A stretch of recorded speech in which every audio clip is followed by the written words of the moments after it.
Endnu en gang tager kunsthistorikeren og kunstdetektiven Peter Kjær os med på et nyt eventyr i Kjærs kunstkalender. Han har fundet et maleri, der kan fortælle os om tiden, om kunstneren og om det helt særlige udtryk, som maleriet har. Og ikke mindst, hvad i alverden skal vi bruge det til her og nu? Velkommen til kunstkalenderen. Noget, der virkelig får det her maleri til at funkle, det er jo smykkerne. Der er armbånd, der er halskæder osv. Men hvorfor er de der? Hvor kommer de fra, og har de en særlig betydning?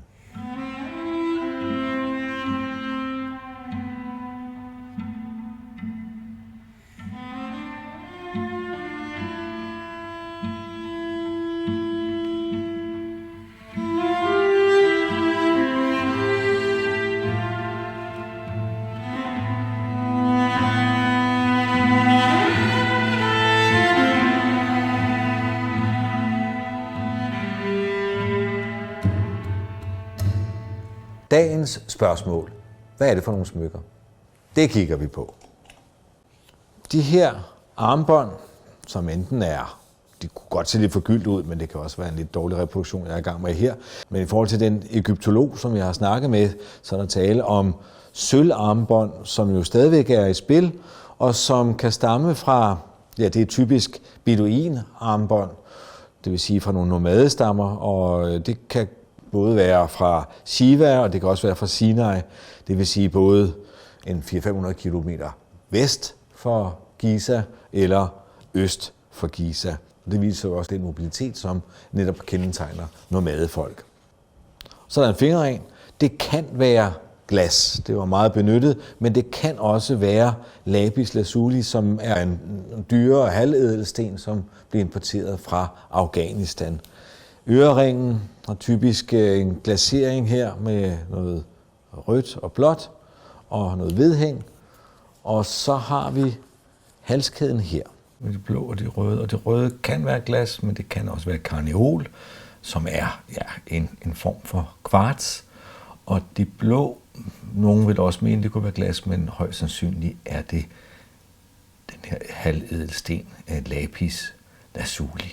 Så er der pandesmykket her, og det kan være lidt svært at kigge ind under sløret, men et andet maleri, som Elisabeth Jerkau har malet, der ser man tydeligere, det er mønter, og de kan være kobbermønter, og det kan også være forgyldte mønter, det var også meget almindeligt. Så er der selve halssmykket. Hvad er det for en form?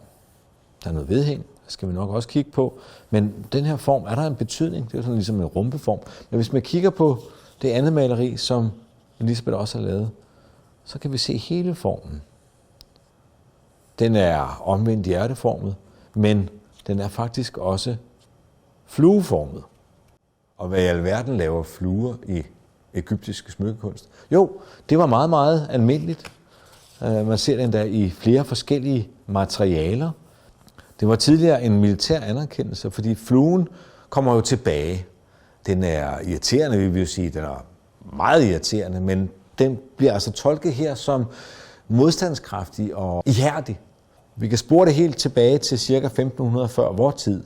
Ahmose, som var, hvad der kan svare til en general, har tjent kongen og får altså nogle udmærkelser for det arbejde.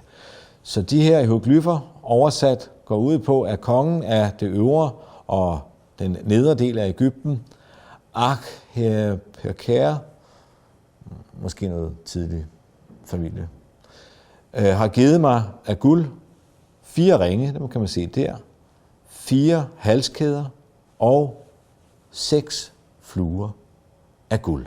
Så det er simpelthen en militær udmærkelse. Og hvis vi så kigger på det her vedhæng hernede, den der er relativt tydeligt at se, at det kunne udmærket godt være en gengivelse af guden eller gudinden, Tavaret eller Toris, som vi ser her i forskellige materialer. Og det var simpelthen en gudinde, som indeholdt beskyttelse for gravide, som var en hyldest til den storslåede kvinde, som også passede på børn. Så på spørgsmålet om, hvad er det for nogle smykker, så er de dels med til at understøtte fortællingen om, her har vi med en kvinde af en nomadestamme, og så er det også symbolsk en hyldest til den storslåede kvinde, til børn og til gravide.